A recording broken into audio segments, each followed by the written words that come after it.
सबसे पहले जैसे ही आप यूनिक्स स्टार्ट करते हो तो यूनिक्स में हर एक चीज़ें आपको कमांड बेस करनी है, मतलब जो भी चीज़ें, जो भी एक्शन आपको, जो भी ऑपरेशन परफॉर्म करना है, सारी चीज़ें एज पर द कमांड। ठीक है, तो उसके लिए आपको करना क्या होगा कि जितने भी ऑपरेशंस आप विंडोज़ में करते थे वो सारे ऑपरेशंस आपको कमांड थ्रू करने होंगे, बराबर। अब कमांड में सबसे पहला क्या, तो सबसे पहले और सबसे ज़रूरी चीज़ जो होती है वो होती है कि हम अभी कहाँ पर हैं। हम अभी कहाँ पर, मतलब ऐसा नहीं कि सूरत में, दिल्ली में, बॉम्बे में हैं। हम इस समय कौन से फोल्डर या कौन सी लोकेशन पे हैं फाइल सिस्टम में। तो वो चेक करने के लिए जिस तरह हम विंडोज़ में फाइल मैनेजर में चेक करते हैं ऊपर हेडर बार में, एड्रेस बार में, कि हम कौन से ड्राइव के अंदर, कौन से फोल्डर के अंदर, ठीक उस तरह से अगर वो चीज़ें मुझे चेक करनी हो यूनिक्स में, तो उसके लिए जो पहला कमांड है वो है pwd, जिसका पूरा नाम है प्रिंट वर्किंग डायरेक्टरी या फिर प्रेजेंट वर्किंग डायरेक्टरी। जैसे ही आप क्लिक करते हो तो आपको पता चलता है कि आप कौन से होम के अंदर, सत्यम नाम के फोल्डर के अंदर। नाउ अगर मुझे ड्राइव चेंज करना हो, मतलब मुझे एक फोल्डर से दूसरे फोल्डर में जाना हो, तो उसके लिए हम वहाँ पे क्या यूज़ करते हैं, बैक यूज़ करते हैं, या तो डायरेक्टली फोल्डर का पाथ यूज़ करते हैं। यहाँ पे हमें क्या यूज़ करना है, cd स्पेस फोल्डर का नाम। अगर मुझे cd कोई दूसरे फोल्डर को ओपन करना हो तो इस तरह से ओपन कर सकता हूँ। पहले मुझे चेक करना होगा इस डिवाइस में कितने फोल्डर्स हैं, तो सबसे पहले मैं यूज़ करना होगा ls कमांड। जैसे ही ls किया तो करंट डायरेक्टरी के अंदर जितने भी फोल्डर्स और जितने भी फाइल्स वो लिस्ट आउट होंगे। ls का मीन्स लिस्ट कि करंट फोल्डर के अंदर, करंट डायरेक्टरी के अंदर कितने फोल्डर्स और कितने फाइल्स हैं। उसमें देखो एक म्यूज़िक नाम का फोल्डर भी है। अगर मुझे म्यूज़िक नाम के फोल्डर को ओपन करना है तो मुझे जस्ट लिखना है cd स्पेस म्यूज़िक। और अगेन आप अगर प्रिंट वर्किंग डायरेक्टरी करके देखते हैं तो आप कहाँ पे हो, होम के अंदर, सत्यम फोल्डर के अंदर म्यूज़िक। एक बटन आता है बैक स्पेस, कि जो आप प्रेस करते हो तो आप वापस पेरेंट डायरेक्टरी में चले जाते हो। यूनिक्स के अंदर बैक स्पेस नहीं आता। यूनिक्स के अंदर आपको बैक स्पेस जाना है तो आपको टाइप करना है cd dot dot. cd dot dot means ये कहाँ पे रीडायरेक्ट करेगा आपको, पेरेंट डायरेक्टरी। और जैसे ही आप एंटर करते हो और अगेन pwd से चेक करते हो तो आप अगेन म्यूज़िक फोल्डर से बाहर आ गए और आप कहाँ पे आ गए, सत्यम डायरेक्टरी पे, बराबर।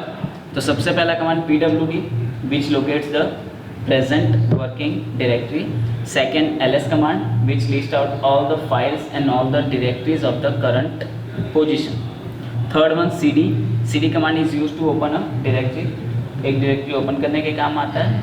सेकेंड, पेरेंट मेनू में जाने के लिए भी काम आता है। And again cd slash, it will move you to the root directory. कहाँ पे, एकदम आपको रूट डायरेक्टरी में भेज देगा। जैसे आप pwd करोगे आप कहाँ पे, एकदम root directory. cd command can also be used for changing the drive. If I want to go to into D drive, I have to just type D call. There is no D drive in the hard disk, so it will not be open. If I am writing cd E colon, then I am in the E drive, and then pwd. Look, we are in the E drive. Okay, screen सामने भरी हुई है, मुझे उसे clear करना है तो we have to just write clear and okay. कितने कमांड सीखे, सबसे पहला pwd for the present working directory. Second, ls which lists out all the directories and files of the current folder. Third one is cd have three uses. First, opening a folder. Second, going to the parent directory. Third, going to the root directory. And fourth, changing the drives. cd के कितने use हुए, 4। Clear. उसके बाद एक last command सीखा हमने, clear, to clearing the stream. ये operation होता है जब हम फोल्डर ओपन करते हैं, बैक करते हैं या फिर रूट डायरेक्टरी में जाते हैं तब। अब बात आती है कि मुझे कोई भी नया फोल्डर क्रिएट करना हो तो विंडोज़ के अंदर आप फोल्डर क्रिएट करने के लिए क्या करते हो, राइट क्लिक, न्यू फोल्डर और फोल्डर का नाम। यहाँ पे आपको लिखना है mkdir। The name says itself, mk means make, dir means directory. Make directory space directory name. Where are we? What is our current position? PWD, enter. We are in the E drive. Okay, we are creating a new directory into E drive. mkdir Unix, enter. It is giving an error, file already exists. Unix नाम का एक folder already created है. हम नया file create करते हैं mkdir Unix 1 and enter. Okay, Unix shows nothing, it means the command is successfully executed. Unix का मतलब होता है कि अगर कोई भी एरर ना है, कुछ भी डिस्प्ले ना हो, इसका मतलब कि हमारा जो प्रोग्राम है वो सक्सेसफुली एग्जीक्यूट हो. मतलब कि ई ड्राइव के अंदर Unix 1 नाम का एक फोल्डर क्रिएट हो गया होगा. अगर हमें वेरीफाई करना हो तो हमें माई कंप्यूटर में जाके ई ड्राइव के अंदर वेरीफाई कर सकते हैं. तो देखो ई ड्राइव के अंदर Unix 1 नाम का एक फोल्डर क्रिएट हो गया.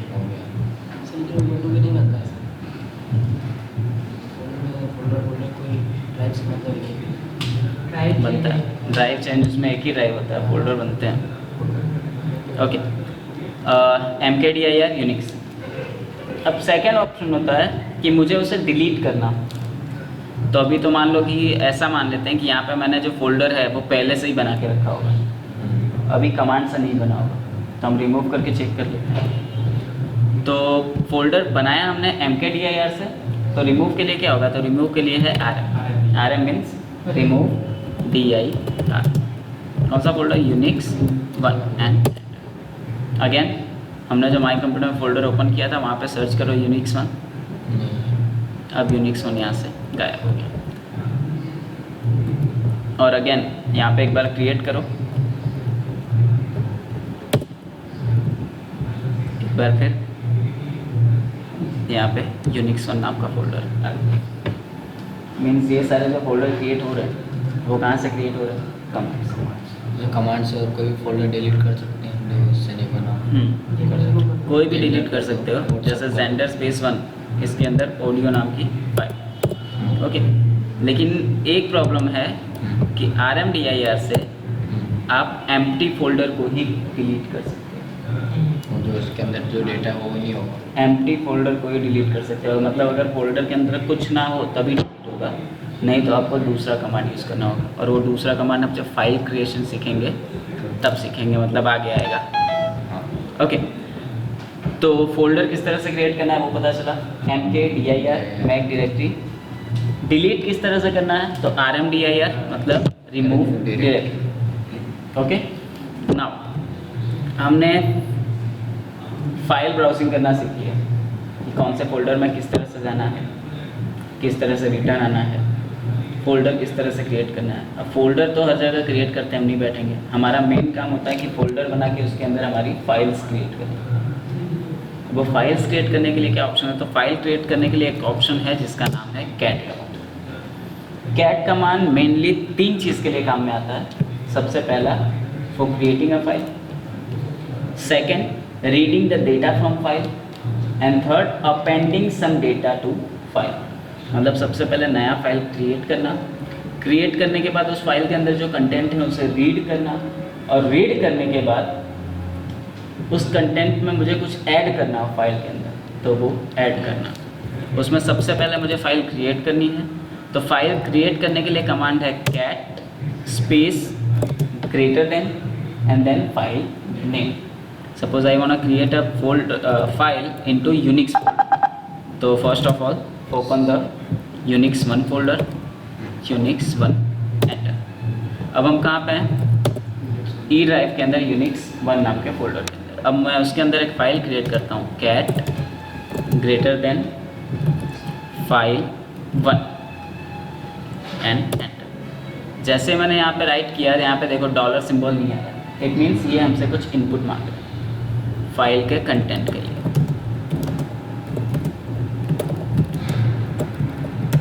तो आपको जो भी कंटेंट है वो कंटेंट एंटर करना है.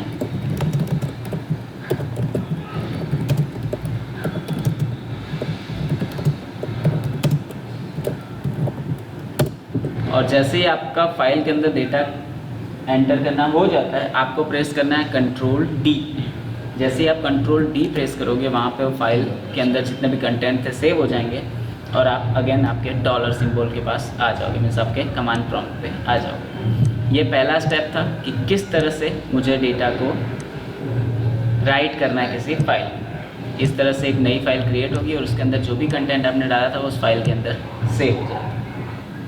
द सेकेंड थिंग, क्या करना है हमें, डेटा रीड करना है फाइल में से।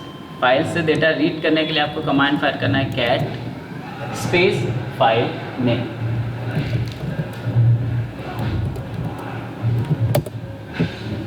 यही फाइल हमने राइट किया था, ये second. And the third one is कि फाइल के अंदर डेटा अपेंड करना है। फाइल के अंदर डेटा अपेंड करने के लिए थर्ड और सबसे लास्ट ऑप्शन इसका cat double greater than and file name. और जैसे ही आप एंटर प्रेस करते हो वो अगेन आपसे इनपुट मांगेगा कि आपको कौन से डेटा इनपुट करने हैं। This is India, we are from Surat, Gujarat. And again आपका लिखना हो गया हो तो कंट्रोल डी। अगेन जैसे ही आप फाइल के डेटा रीड करते हो तो वो सारी चीज़ें फाइल के अंदर अपेंड हो जाएगी। और सर ऐसे कुछ फोल्डर में देखना तो लिखा होगा, और फोल्डर्स में जाके देखना हो तो लिखा होगा। फोल्डर्स में जाके देखना हो तो आप वहाँ पे भी जाके चेक कर सकते हो। सबसे पहले बाय डिफ़ॉल्ट कौन सी फाइल क्रिएट होती है? बाय डिफ़ॉल्ट बिना किसी फाइल क्रिएट होती है, ऐसी फाइल क्रिएट होती है जिसका कोई एक्सटेंशन ही नहीं होता है। जैसे हमने डी ड्राइव में, डी ड्राइव के अंदर यूनिक्स 1 के अंदर एक फ़ाइल क्रिएट की थी फाइल 1, तो बाय डिफ़ॉल्ट उसका कोई भी एक्सटेंशन नहीं होगा। अगर हमने वहाँ से डॉट एक्सटेंशन दिया होता तो उस एक्सटेंशन की फ़ाइल क्रिएट हो जाती। अब सपोज इसे मैं ओपन करता हूँ नोटपैड के अंदर एंड ओके, तो नोटपैड के अंदर फाइल ओपन हो गई। लेकिन यहाँ पे न्यू लाइन डिस्प्ले नहीं हो रही है क्योंकि विंडोज़ का न्यू लाइन अलग होता है और यूनिक्स का न्यू लाइन अलग होता है। विंडोज़ के लिए न्यू लाइन के लिए /n/r होता है, जबकि यूनिक्स के लिए new line means /n only, वो उसे न्यू लाइन समझता है। तो यहाँ पे वो भले इस तरह से डेटा दिख रहे हो, लेकिन जैसे ही आप वहाँ पे यूनिक्स के अंदर उसे एग्जीक्यूट करोगे तो वो न्यू लाइन ही डिस्प्ले करेगा। ठीक है, वहाँ पे भी न्यू लाइन करना, वहाँ पे भी न्यू लाइन करना हो तो वो पॉसिबल यहाँ पे नहीं है क्योंकि वो विंडोज़ की फाइल ऑपरेटिंग सिस्टम है, ये यूनिक्स ऑपरेटिंग सिस्टम है। आप जैसे यहाँ पे हैंडल करोगे तो आप यहाँ से ही हैंडल करने वाले हो उसे। क्लियर? अब ये थे कौन से कमांड, फाइल के कमांड। फाइल के मतलब अगर ऐसा आता है कि what is directory commands, what is file commands, तो फाइल कमांड्स में सबसे पहले फाइल क्रिएट करना, तो क्रिएट के लिए cat greater than file name. ये क्या करेगा, फाइल क्रिएट करेगा, वहाँ पे हमें फाइल के अंदर डेटा इंसर्ट करने हैं और इंसर्ट करने के बाद कंट्रोल डी प्रेस करना है। फाइल का डेटा रीड करना है तो फाइल का डेटा रीड करने के लिए कैट स्पेस फाइल का नेम। ये क्या करेगा, सिंपली फाइल के कंटेंट को डिस्प्ले कर देगा। थर्ड, फाइल के अंदर मुझे कुछ ऐड करना हो, फाइल के अंदर मुझे कुछ ऐड करना हो, तो ऐड करने के लिए cat space double greater than and file name. Again आपको एक प्रॉम्प्ट मिलेगा, वहाँ पे आप जो भी एंटर करोगे उसके बाद क्लोज करोगे कंट्रोल डी से, तो वो सारी चीज़ें फाइल के अंदर अपेंड हो जाएंगी। ये था किस तरह से फाइल क्रिएट करना है, किस तरह से फाइल को अपेंड करना है और डेटा रीड करना है। एंड लास्ट आखिरी में अगर मुझे फाइल डिलीट करना हो, तो फाइल डिलीट करना हो तो आपको लिखना है rm कमांड।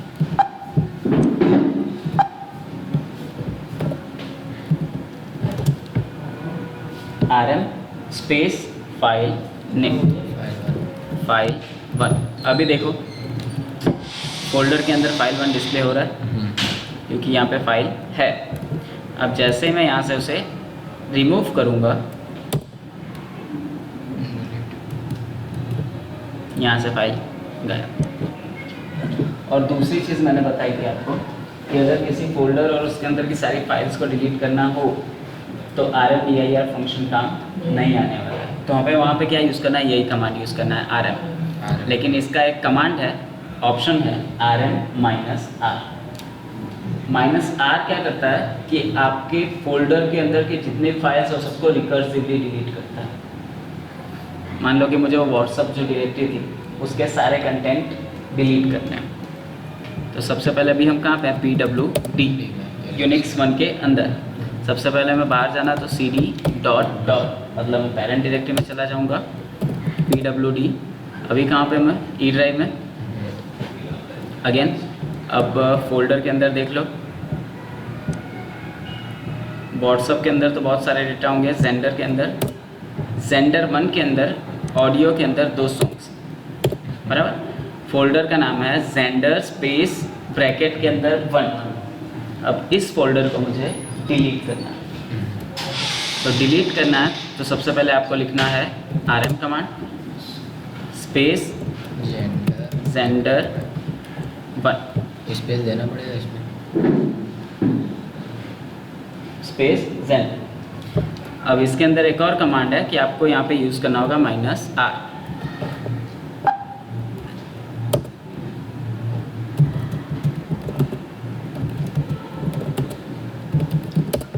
चलो हमें यूज़ करना है सबसे पहले rm माइनस r और i किस लिए, तो i for the interaction. Interaction means कि फाइल डिलीट करने से पहले वो आपसे पूछेगा कि आप सचमुच में डिलीट करना चाहते हो या नहीं। अगर आप यस करोगे तो फाइल को डिलीट करेगा, और अब अगर आप नो करते हो तो फाइल को डिलीट नहीं करेगा। वो हम बाद में चेक करते हैं, पहले हम चेक करते हैं r। और उसके बाद हमें कौन सा फोल्डर डिलीट करना है, जेंडर स्पेस ब्रैकेट के अंदर 1 एंड एंटर।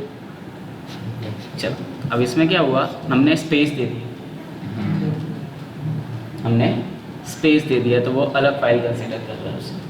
तो हमें यूज़ करना है rm माइनस r, और जो पाथ है फोल्डर का वो हमें डबल ब्रैकेट के अंदर देना है,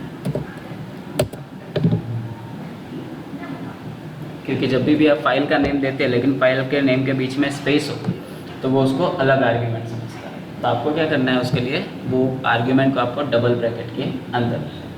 अच्छा स्पेस नहीं दे डायरेक्ट पे लिखे तो होगा डिलीट, डबल कोड नहीं दे और डायरेक्ट स्पेस नहीं दे हाँ, इसको यहाँ पे डबल लिखो कोट्स तो की नहीं। तो नहीं चलेगा। उसका नाम क्या है, जेंडर स्पेस 01। लेकिन डबल कोट्स की नहीं है। डबल कोट्स क्योंकि ये पता चले कि एक ही आर्ग्यूमेंट है।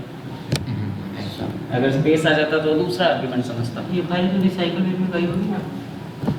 देखो अब यहाँ से जेंडर 1 गायब। अगर आप देखना चाहो तो देखते हैं रिसाइकल बिन के अंदर।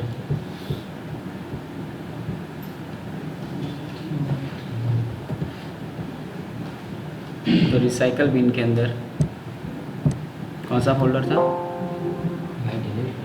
जेंडर 1। तो वो फाइल आपको रिसाइकल बिन के अंदर भी नहीं, परमानेंटली डिलीट हो गया। क्योंकि जब यूनिक्स डिलीट करता है तो वो परमानेंटली फाइल को डिलीट कर देता है। क्लियर? चलो तो सबसे पहले डिस्कशन करते हैं। सबसे पहले क्या सीखा था, फाइल